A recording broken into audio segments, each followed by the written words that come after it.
But in those days, after that suffering, the sun will be darkened, the moon will not give its light, and the stars will be falling from heaven, and the powers in heaven will be shaken. And then they will see the Son of Man coming in clouds with great power and glory. And then he will send out the angels and gather his elect from the four winds, from the ends of the earth to the ends of heaven.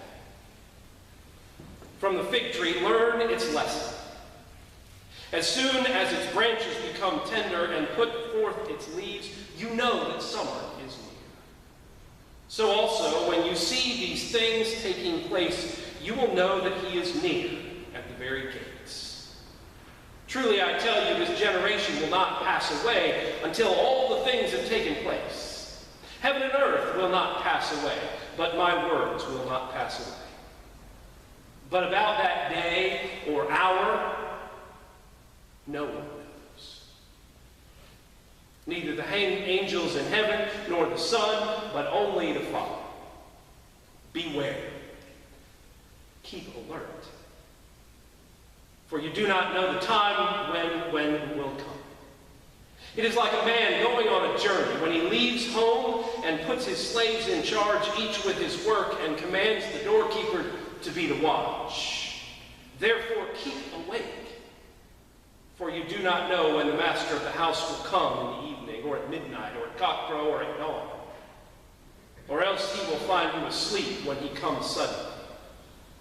And what I say to you, I say to all, keep awake. This too is the word of the Lord. Thanks be to God.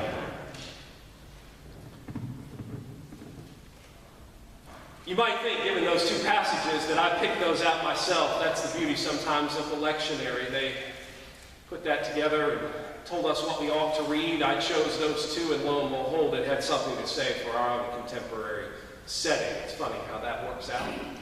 But the problem is that this is the Sunday that most folks don't make it, because it's usually the Sunday when it's the end of the Thanksgiving weekend. We're still all in a little bit of a haze. But on this Sunday, what I want to mention is these first lectionary passages are all nothing but what we would call apocalyptic literature. What does that mean? It's that stuff that sometimes gets packaged in fancy ways to sell books and movies that have nothing to do with John's apocalypse in the Bible. It's about sharing language, and this comes from the Gospel of Mark. It's Jesus talking in very weird ways, so that those who don't have eyes to see or ears to hear won't understand that he's being a bit of a revolutionary. It's like when we finally get in Advent to Mary's Magnificat. I heard a scholar once say there's a reason they sung that in Latin for so long, because the kings were terrified that the poor would hear. Advent is about an earthquake. Advent is about reorganization and restructure, and those of us who are comfortable in the current arrangements get uncomfortable. We like Paul a lot because he doesn't talk in these terms. But when it comes to Jesus and the apocalypse of John, and for that matter, the voices of the prophets, we get into trouble. And so on this day, what I want to say is, what I want to focus in Mark's gospel passage, the only word, because there's a whole lot there, and we could spend time breaking it down, and you'll be bored in 5 minutes if you aren't already. It's the word keep awake. These are the words that we begin Advent with. And they speak volumes to the troubles of our times and of our city. For some, it's just been a difficult week. For others, they weren't able to go shopping without being interrupted. For others, there's just been this constant tension just since August. And yet for others who have been awake, our most recent troubles are just the recent incarnation of the beast we've known for generations.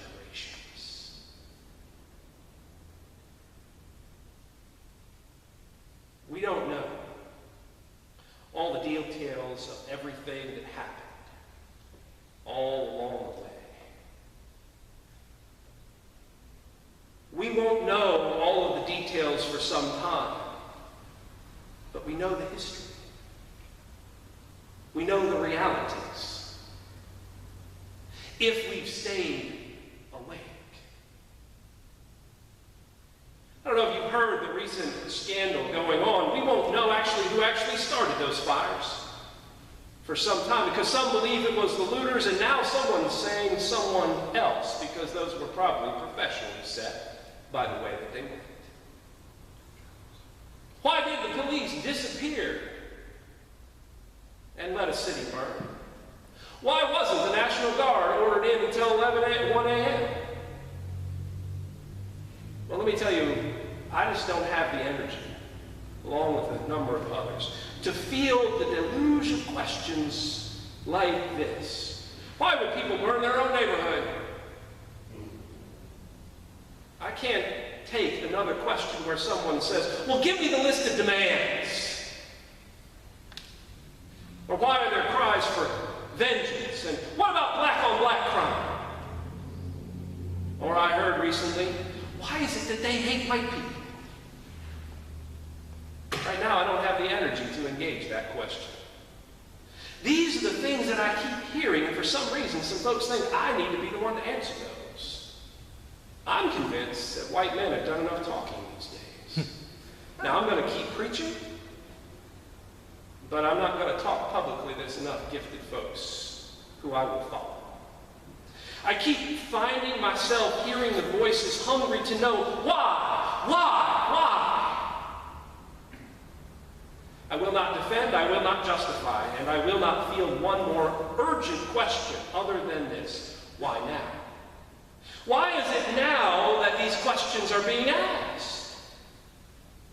Why haven't these questions been asked when we've been faced with generational educational systems that are under assault and underfunded in poor communities?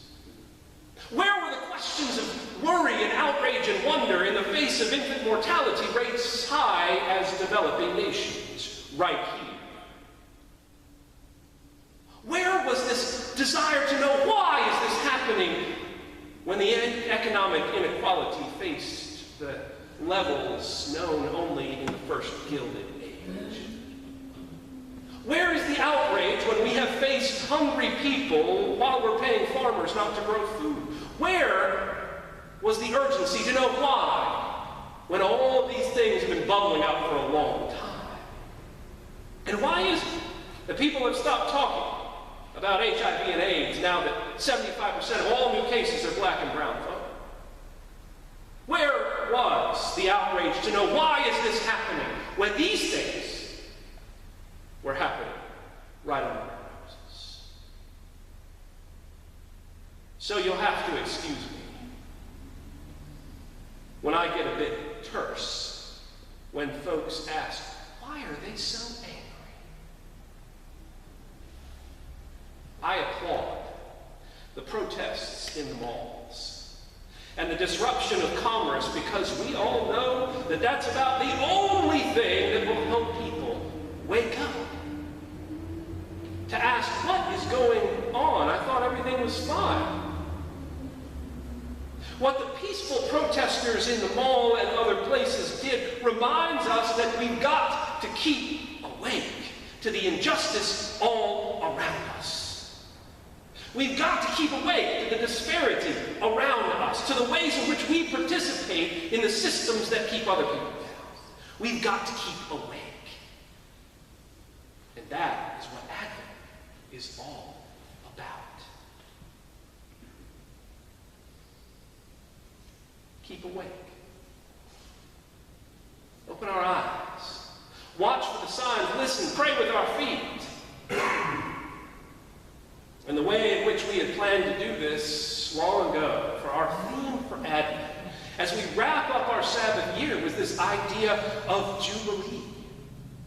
Part of the idea of Sabbath doesn't just end with our personal decision to break and stop. In fact, Sabbath is written into the entire fabric of the Old Testament because it is written with an idea and an eye towards justice. Now, this idea of Jubilee comes from everyone's favorite book of the Bible, Leviticus. Y'all know that one well, I hope. This is the one, I will say, and now I'm probably going to step on some toes, but this is the book that some folks like to pull out to prove things about gender and sexuality and discrimination. And to say, right here in the Bible, this is what it says, you better follow it. There's just a few lines. But there is an entire chapter developed to this idea of Jubilee. Has anyone ever heard people jumping up and down on the streets saying, we have to do this? An entire chapter in this book that most folks like to beat people with has an entire chapter dedicated to economic justice. So Advent. Advent is about looking back at the text that remind us that there was a time when people were living under the boot of Rome, living under the boot of Babylon, living under difficult times. And they said, we are going to see a new day. So, Jubilee. The idea was that every 50 years, this is 7 series of 7 sabbatical years, the land, this is how it works, fascinating, the land was given back. So when Israel came into the land, everybody got an equal parse, every family, every tribe, with one exception, they were the priests. And everybody got their land. Now, over time, what happens? You know, my favorite argument was, well, if we give everybody the same thing, I don't know if you've heard this, I've had this thrown at me by family members repeatedly. Love them dearly, but I always love this argument. Which is, well, if we gave everybody the same thing, give it 25 years, and all of a sudden, some people are going to have more and some people are going to have less. And I say, yes, that's why the Bible says give it back. Y'all get that? 50 years, it's accumulated. It's about debt forgiveness. All debts are canceled, and the slaves are set free. Yeah, Leviticus probably is better off left to the dustbin of history, huh? A year of rest. A year of rest. And so the way that it was done is they would come up to the harvest season and then they wouldn't harvest.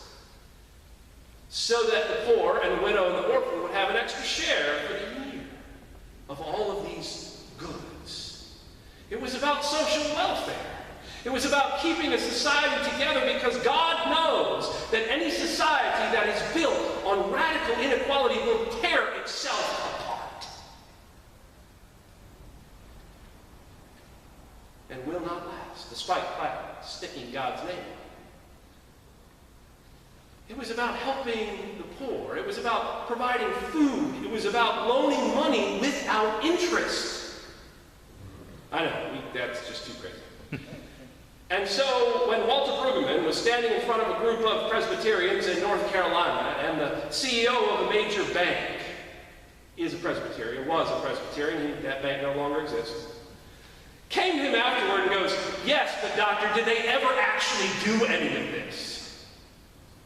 As if, whether or not they did it, which they never did, because they just, even then, couldn't believe it was possible, would somehow free him from the guilt that he had about this whole idea of debt and debt slavery. See, that's where slaves came from. They couldn't pay their bills, and they got wrapped into a cycle of debt, and they gave up the land, and finally they had to give up themselves so that they would work just to be able to pay off their bills. Sound familiar to anybody?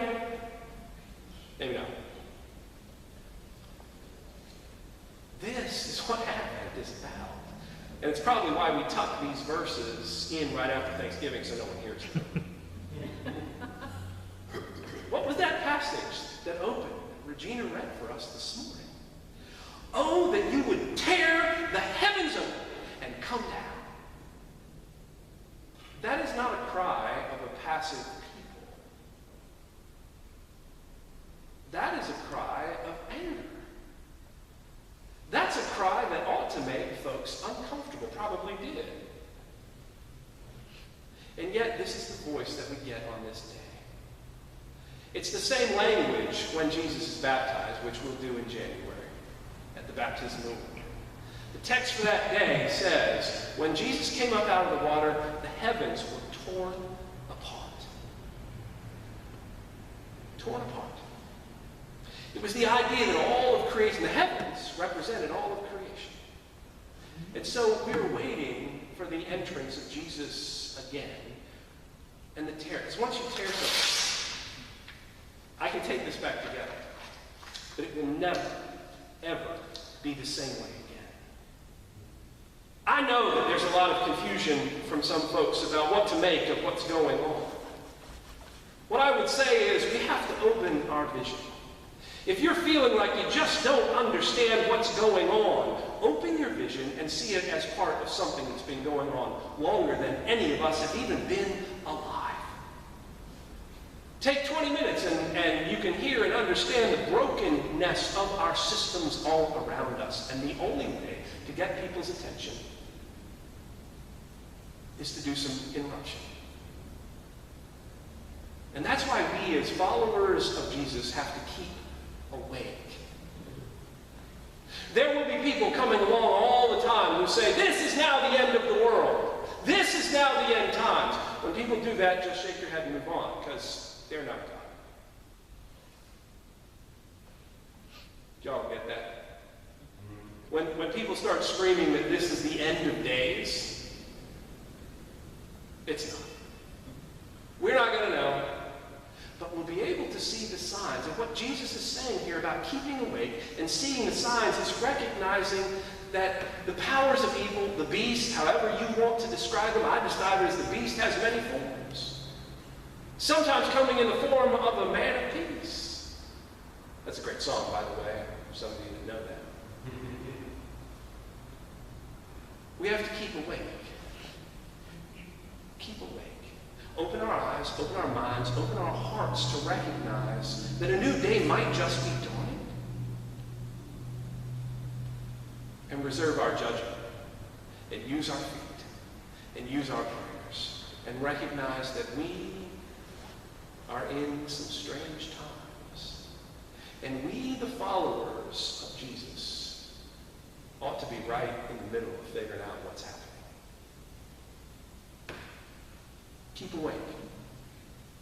Keep awake, and you might just be surprised where the Spirit of God is at work right now.